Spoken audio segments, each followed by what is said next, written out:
Selamat malam guys. Tahu ramai orang tanya tadi.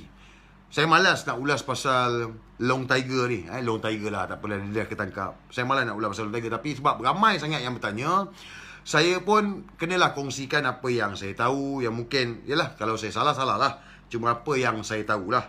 Jadi semua orang pertikaikan, dia kata Long Tiger ni, Abdul Hamim ni ditangkap kerana kes memfitnah Ketua Polis Tangkap.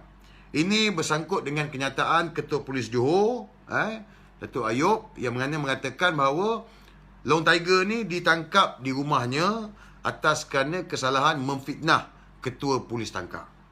Tetapi kalau kita baca balik betul-betul, dengar balik betul-betul, akan ada kes lain lagi yang membabitkan dengan Long Tiger. Jadi yang ini korang kena faham. Semalam lepas ni, pihak polis menangkap Long Tiger ni hanyalah untuk alasan, orang cakap sebab, asbab jebab untuk tangkap Long Tiger ni. Jadi oleh kerana itu Long Tiger ditangkap. Sekarang direman 5 hari. Selepas habis reman, seperti mana yang kita baca yang viral tu, IPD tangkap pula yang akan ambil sambung balik Long Tiger ni. Bermakna kes lain. Yang mana ditangkap ni aku yakin berkenaan dengan kes rogol yang berlaku pada 26/9/2012. Jadi kenapa Long Tiger ni ditangkap tempoh hari? Kerana asbab untuk menahan dia.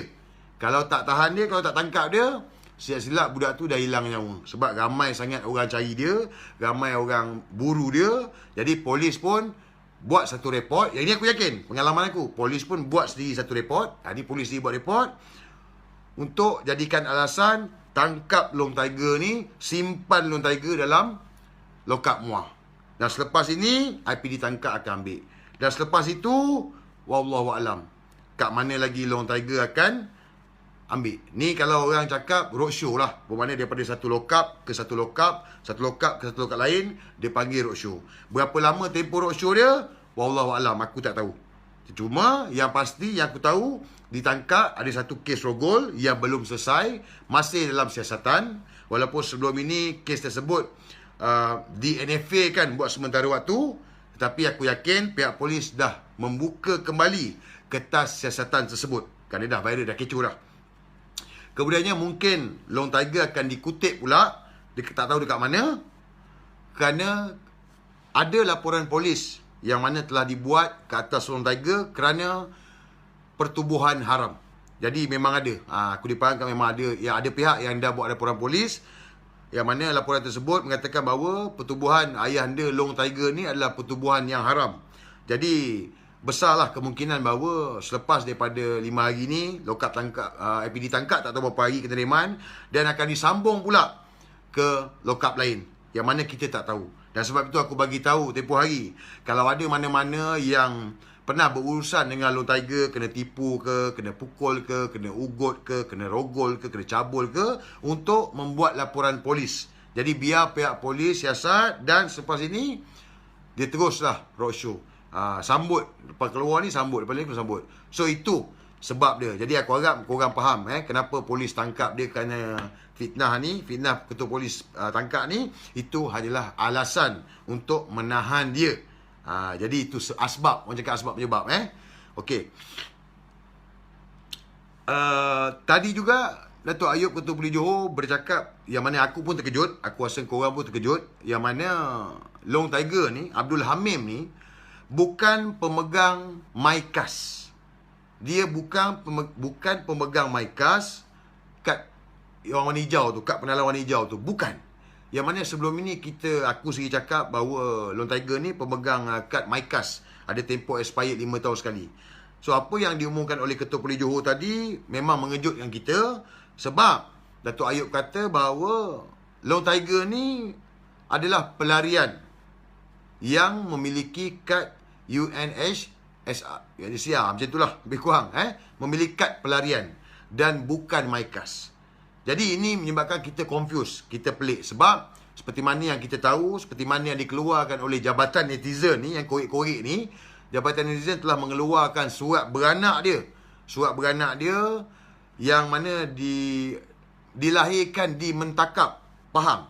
Jadi ini satu perkara yang baru yang mana kita harap pihak polis dapat menyiasat kesahihan surat beranak tu. Sebab bila Datuk Ayub kata dia tidak ada MyKas, dia hanya ada kad pelarian, tetapi apa yang ditunjukkan bahawa dia ada surat beranak, tak mustahil bahawa Long Tiger mungkin membeli surat beranak tersebut. Jadi ini siasatan yang rapi, terperinci dan begitu dalam perlu dilakukan oleh pihak polis dalam isu Long Tiger ni. Sebab kalau betul surat beranak tersebut adalah surat beranak palsu ataupun surat beranak yang dibeli, bermakna sindiket penjualan IC, MyKad ni tak masuklah surat beranak dan juga pasport memang sangat besar. Dan perkara ini bukan baru, bermakna dah lama dah.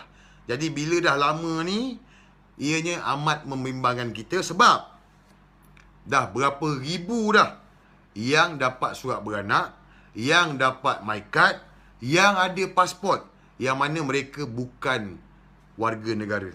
Wak Imah bukan lahir kat Malaysia pun. Jadi ini aku harap siasatan yang close daripada pihak polis dan juga memastikan bahawa rakyat perlu tahu dengan setiap hasil siasatan. Sebab aku merasakan tak sedap hati. Aku tak sedap hati apabila kes penjualan MyKad di Pulau Pinang tempoh hari. Sebab selepas itu kita senyap. Walaupun kita dengar kenyataan daripada Ketua Polis Pulau Pinang waktu itu yang mana mengatakan bahawa sedikit penjualan MyKad ini bukan saja berlaku di Pulau Pinang. Ketua Polis Pulau Pinang saya cakap. Sedikit penjualan MyKad ini bukan saja berlaku di Pulau Pinang. Dan tidak mustahil ianya berlaku di negeri-negeri lain. So setakat itu saja aku dengar statement. Sampai hari ini aku tak dengar apa-apa statement, apa-apa tangkapan, dan ini mencurigakan. Sebab bukan nak cakap pihak polis tak buat kerja, bukan.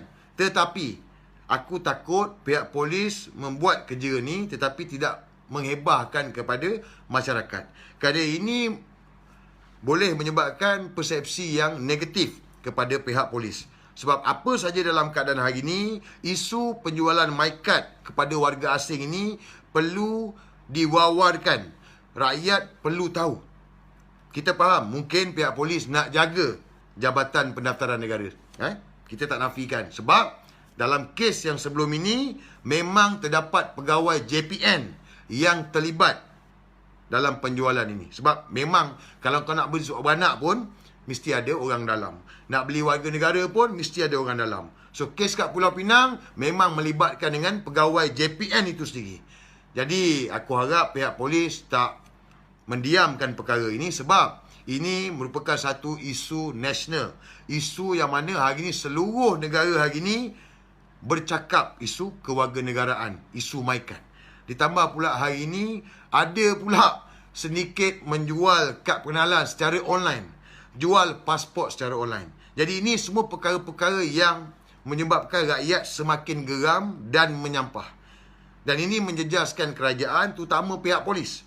Sebab hari ini pihak polis tidak boleh lagi untuk mendiamkan apa-apa siasatan dalam perkara ini. Pihak polis kena buat sidang media, pihak polis kena buat kenyataan berhubung isu sedikit penjualan MyKad dan juga pasport ini. Sebab rakyat perlu tahu.